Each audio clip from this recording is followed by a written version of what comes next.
সাল 1991 21শে মে লোকসভা নির্বাচনের জন্য প্রচারে যান রাজীব গান্ধী। এবং রাজীব গান্ধী যখন জনসভায় পৌঁছায়, ভিড়ের মধ্যে দিয়ে একজন এগিয়ে আসে রাজীব গান্ধীকে সম্বর্ধনা জানানোর জন্য এবং তার কোমরে বাঁধা বোমা ব্লাস্ট করে রাজীব গান্ধীকে মেরে দেয়। কিন্তু কেন কেন রাজীব গান্ধীকে মারা হলো? রাজীব গান্ধী কি এমন করেছিল যার পরিণতি মৃত্যু হলো? নমস্কার, আমি সুব্রত। প্রথমে বলে দিই, রাজীব গান্ধী কিন্তু প্রথম থেকেই রাজনীতিতে আসতে চাননি। তিনি 1980 সালে তার ভাই সঞ্জয় গান্ধী বিমান দুর্ঘটনায় মারা যাওয়ার পর এবং পরিবার ও কংগ্রেসের অনুরোধে তিনি 1981 সালে রাজনীতিতে যোগ দেন এবং 31 অক্টোবর 1984 সালে ইন্দিরা গান্ধী মারা যাওয়ার পর 40 বছর বয়সে তিনি ভারতের প্রধানমন্ত্রী হন। এখান থেকে শুরু হয় এমন এক ঘটনা যার পরিণতি কয়েক বছরের মধ্যে রাজীব গান্ধীর জীবন কেড়ে নিয়েছে। কিন্তু এখানে সব থেকে বড় প্রশ্ন হলো যে রাজীব গান্ধীকে কেন হত্যা করা হলো? এর উত্তর জানতে গেলে আমাদের যেতে হবে 1987 সালে। এই সময় শ্রীলঙ্কা সরকার এবং তামিলের সশস্ত্র সংগঠন এলটিটিই এদের মধ্যে বহু বছর ধরে যুদ্ধ চলছিল এবং বহু মানুষ প্রতিদিন প্রাণ হারাচ্ছিল। এই পরিস্থিতিকে শান্ত করার জন্য ভারতের প্রধানমন্ত্রী রাজীব গান্ধী এবং শ্রীলঙ্কার প্রেসিডেন্ট JR জয়াবর্ধন একটি চুক্তি স্বাক্ষর করেন। এই চুক্তির উদ্দেশ্য ছিল যে যুদ্ধ বন্ধ করে অস্ত্র জমা দেওয়া এবং শান্তিকে ফিরিয়ে আনা।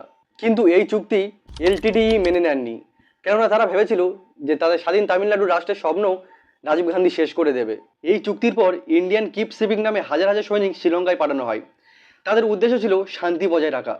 কিন্তু খুব অল্প সময়ের মধ্যে এই সৈন্যবাহিনী এবং এলটিটির মধ্যে প্রচুর যুদ্ধ লাগে এবং দুই দলের প্রচুর মানুষ মারা যায়। এখন আপনাদের মনে প্রশ্ন আসতে পারে যে এই যুদ্ধের জন্য রাজীব গান্ধীকে কেন দায়ী করা হলো?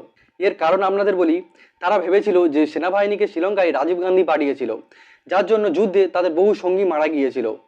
এর কারণ হিসেবে রাজীব গান্ধীকে তারা প্রধান দায়ী বলে মনে করে এবং 1991 সালে রাজীব গান্ধী যদি আবার প্রধানমন্ত্রী হয়ে ফিরে আসেন, তাহলে ভারতের সেনা দিয়ে তাদের উপর আবার যুদ্ধ করানো হবে, এই আশঙ্কা ছিল তাদের। এবং প্রতিশোধের ভয় এবং এই দুই আশঙ্কা মিলিয়ে তারা রাজীব গান্ধীকে মারার সিদ্ধান্ত নেয়। এরপর আসে 1991 সাল 21শে মে, রাজীব গান্ধীর জীবনে সব থেকে কঠিন দিন। সেদিন রাজীব গান্ধী লোকসভা নির্বাচনের জন্য তামিলনাড়ুর শ্রীরামপুদুরের একটি জনসভায় যায়। এই খবর এলটিডি এবং তার টিমের সদস্যরা আগে থেকেই জানতে পেরেছিল এবং তারা রাজীব গান্ধীকে সেখানেই মারার সিদ্ধান্ত নেয়। তাই এলএলডি সদস্যের মধ্যে সিদ্ধান্ত নেয় যে তাদের মধ্যে ধানু নামে একজন, যার আসল নাম ছিল থেনমজি রাজরতন, তিনি গিয়ে রাজীব গান্ধীকে খুন করবে।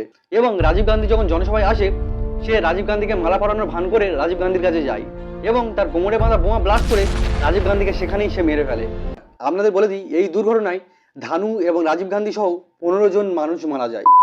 ভিডিওটা এতদূর দেখার পর এখন আপনাদের মনে হবে যে এই দুর্ঘটনা করানোর পর এলএলটির সব সদস্যরা কি ধরা পড়েছিল? এর উত্তর হবে না। ঘটনাস্থলে তো মারা যায় ধানু এবং শিবারাসানকে কয়েক মাস পর কর্ণাটকের পুলিশ তাকে ঘিরে ফেলে এবং তারা পুলিশের হাতে ধরা না পড়ার জন্য সায়ানাইড খেয়ে তারা আত্মহত্যা করে এবং টিমের সব সদস্যকে ধরতে না পারলেও কয়েকজনকে পুলিশ ধরে ফেলে এবং তাদের যাবজ্জীবন কারাদণ্ড হয়। তো এই ছিল রাজীব গান্ধীর হত্যার রহস্য। ভিডিওটা কেমন লেগেছে অবশ্যই কমেন্টে জানাবেন।